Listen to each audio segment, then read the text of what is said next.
Apakah menurut Anda memang ada tebang pilih bagaimana penegak hukum memproses kasus Abraham Samad dan juga Sylvester?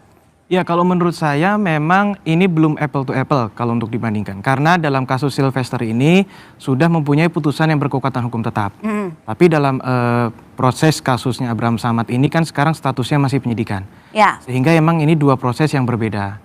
Nah, kecuali Tapi mungkin kecepatan dalam melakukan pemeriksaan, ya, gitu kan? Itu tadi yang kenapa saya bilang sistem peradilan pidana itu kan sudah mengatur. Artinya putusan pengadilan yang sudah berkekuatan tetap itu menjadi suatu hukum yang wajib untuk ditaati oleh siapapun. Itu berarti juga harus ditaati oleh aparat penegak hukum, yaitu Kejaksaan Negeri selaku eksekutor dalam perkara pidana. Artinya kalau terjadi pembangkangan putusan, itu terjadi pembangkangan terhadap hukum akibat tidak dilaksanakannya eksekusi putusan ini. Dan ini tentunya kan akan menjadi presiden buruk.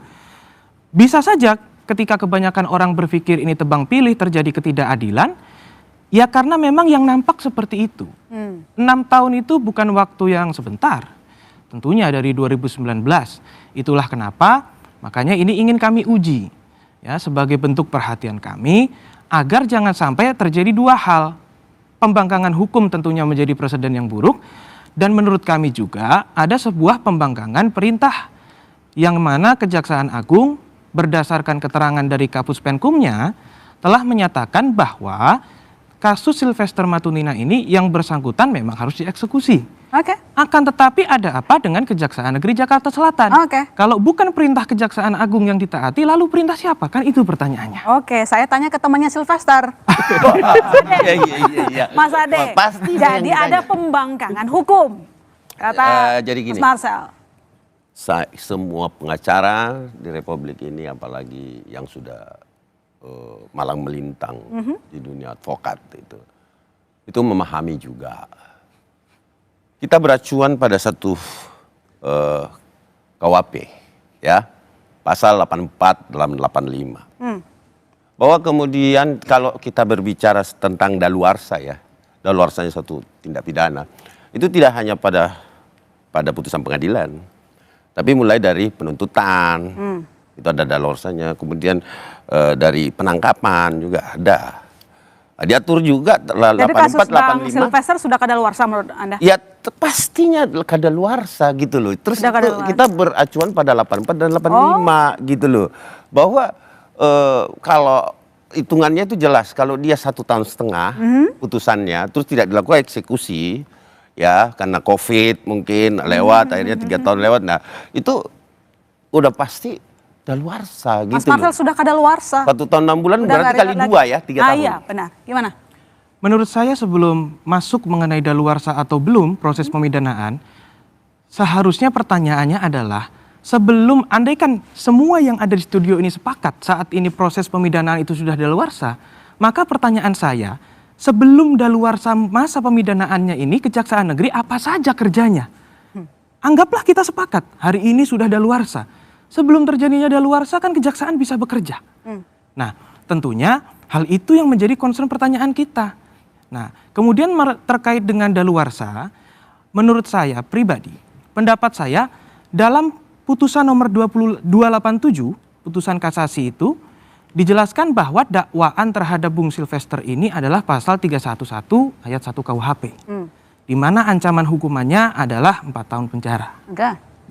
Dalam pasal 84 KUHP itu sudah dijelaskan bagaimana masa daluarsa terhadap pelanggaran, terhadap kejahatan.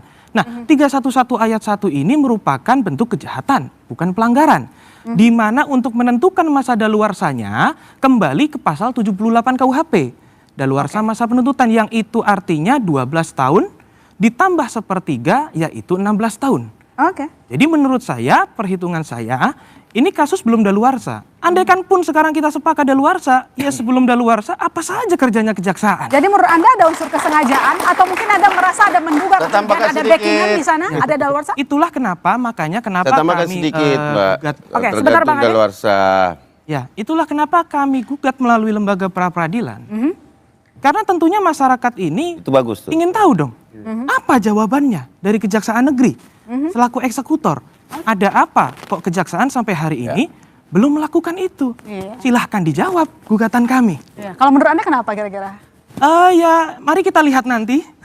Ya. Tanggal 25 Agustus Jadi gini. dan seterusnya. Baik, silakan. Pak, masih jadi ini saya bacakan ya.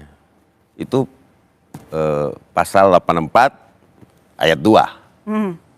Di ayat 3 jelaskan, bagaimanapun juga tenggang daluarsa tidak boleh kurang lamanya pidana yang dijatuhkan.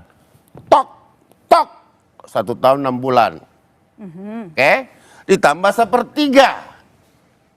Gitu tuh. Yang bisa ngitung tuh kejaksaan.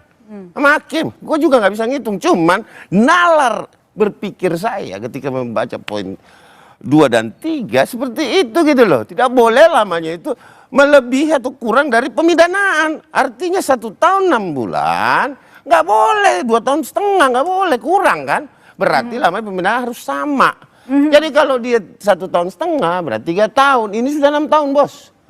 Kan gitu. Yang ngomong bukan saya. Oke. Kok HP-nya hapus dulu ya. Oke. Gitu loh. Mas Marcel, Ya. bisa diterima tidak alasan daluarsa tadi? Saya tetap berpegang pada pendapat saya ya. Itulah kenapa semua orang bisa menginterpretasikan pasal ini. Dan itulah kenapa yang saya bilang di awal tadi. Perdebatan ini tidak mungkin ada kalau Kejaksaan Negeri bekerja dengan baik berdasarkan putusan. Karena apapun yang terjadi hari ini adalah karena akibat hukum lambannya kejaksaan selaku eksekutor untuk mengeksekusi putusan tersebut. Nah, sekarang terkait perhitungan masa daluarsa, saya berpendapat ini belum daluarsa. Nah, mari kita tanya kepada eksekutornya. Itulah kenapa kami gugat mereka. Apa pendapat mereka itu kira-kira? Apakah memang menurut kejaksaan, kejaksaan juga berpendapat bahwa ini sudah daluarsa? Atau mereka punya alasan lain, baik alasan hukum atau alasan apapun itu, itulah yang kita kejar. Oke. Tapi saya tetap berpendapat ini belum daluarsa berdasarkan 84 dan 78 KUHP. Oke, Prof. Suparji, ada pembangkangan hukum tidak menurut Anda dalam kasus Sylvester? Tunggu tanggal 20 besok. Ih. Karena akan ada PK. Dan putusan MK bahwa prinsipal harus hadir. Oke. Nah, kalau yang bersangkutan itu hadir, apakah nanti Kejari Jakarta Selatan akan mengeksekusi? Tapi udah daluarsa belum menurut Anda? Belum. Oh, belum. Prosesnya kan ternyata kan kalau sudah daluarsa ngapain mengajukan PK? Ya kan itu. Berarti sudah batal demi hukum kan? Tidak perlu PK lagi kan? Yang mungkin perlu dicermati, kenapa kemudian Kejaksaan Negeri Jakarta Selatan itu belum mengeksekusi waktu itu 2019. Mungkin terpotong COVID 2020 sampai 2021 kan itu kan. Terus kemudian terjadi pergantian kepemimpinan. Mungkin saja tidak ada pengawasan dari hakim. Ini juga jangan salahkan jadi oleh Kejaksaan Negeri karena dalam KUHP ada wasmat. Oke. Hakim pengawas. Dan hakim pengawas juga kemana saja tidak melakukan itu. Dan pada sisi yang lain mungkin saja meskipun ya itu kasasi tidak menghalangi untuk mengeksekusi, tetapi mungkin demi kepastian khawatir ada PK, mungkin saja menunda ada putusan PK sekarang ini. Oke. Jadilah yang kemudian dicermati, tunggu tanggal main tanggal 20. Oke. Dan hadir bisa ditangkap atau tidak Ya, dieksekusi. Mas Ade, nanti.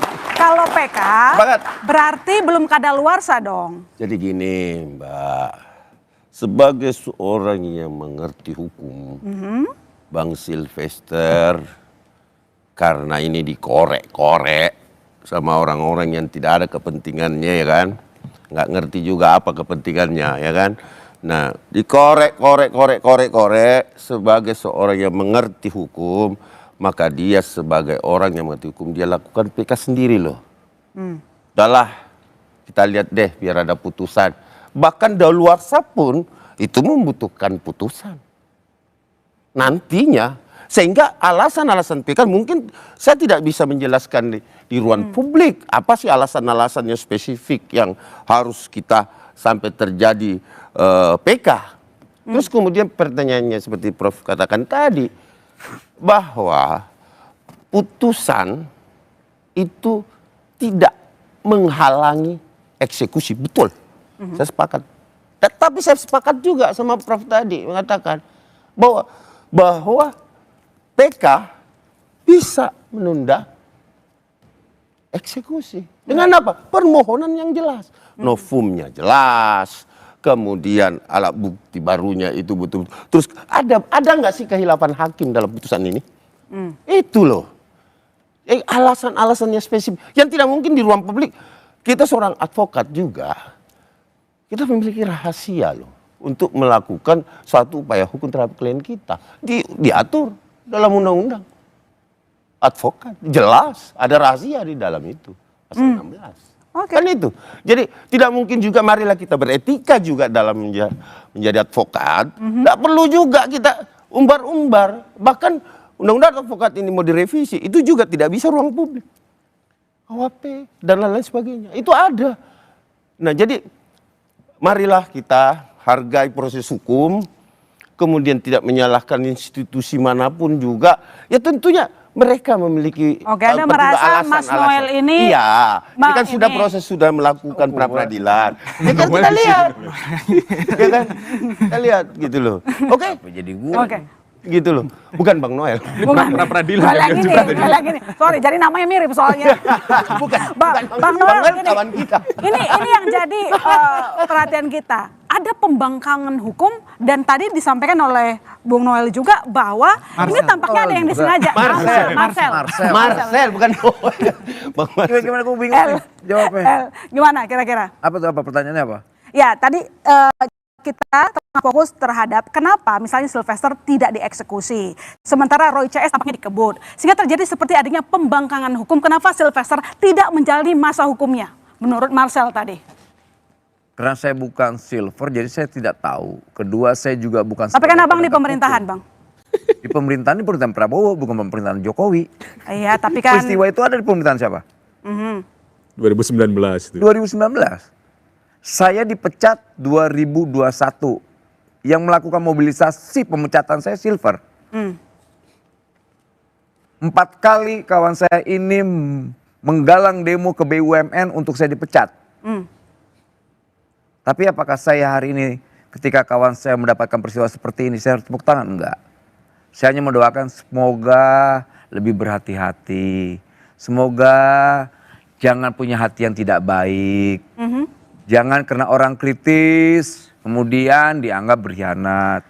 Kita berhadapan dengan orang-orang yang secara berpikir politiknya rendah. Makanya di dunia politik itu bermental sebagai aktivis. Jangan seperti milisi. Jangan kayak jagoan.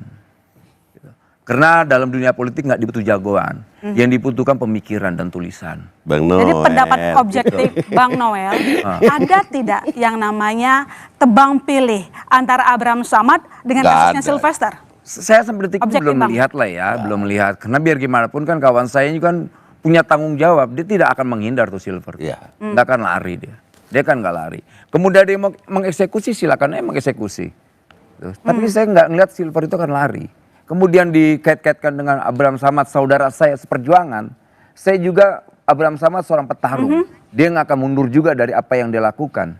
Dia orang yang sangat bertanggung jawab terhadap apa yang menjadi pandangan politik beliau.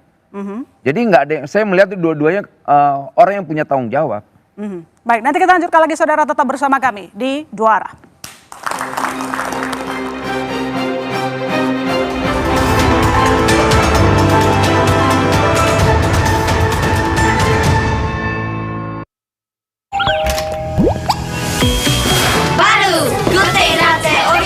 Mantan Ketua KPK Abraham Samad merasa dikriminalisasi setelah podcastnya soal isu dugaan ijazah